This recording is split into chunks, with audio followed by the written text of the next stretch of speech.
ಯಾವ ಕಲ್ಮಶನೂ ಇಲ್ಲದೆ ಅದು ಎಷ್ಟು ನಿರ್ಮಲವಾಗಿ ನಗ್ತೀಯ ಸೇವಂತಿ ನೀನು. ಈ ನಿನ್ನ ನಗು ಯಾವಾಗ್ಲೂ ಹೀಗೆ ಇರಬೇಕು ಅಂತ ನಾನು ಹಾರೈಸ್ತೀನಿ.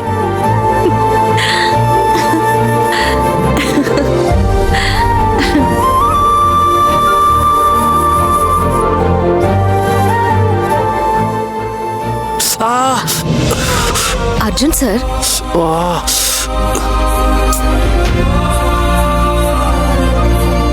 ಕೊಡಿಲಿ ಅದನ್ನ.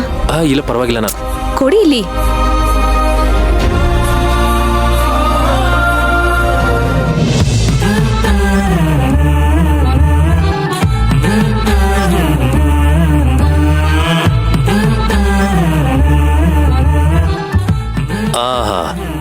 ಇದಕ್ಕೆ ಅನ್ಸುತ್ತೆ ಹಿಂದಿನ ಕಾಲದಲ್ಲಿ ವಧು ಪರೀಕ್ಷೆ ನಡೆಸುವಾಗ ಈ ಸೂಜಿ ದಾರ ಕೊಟ್ಬಿಟ್ಟು ಪೋಣ್ಸ್ ತೋರ್ಸಮ್ಮ ಅಂತಿದ್ರಂತೆ.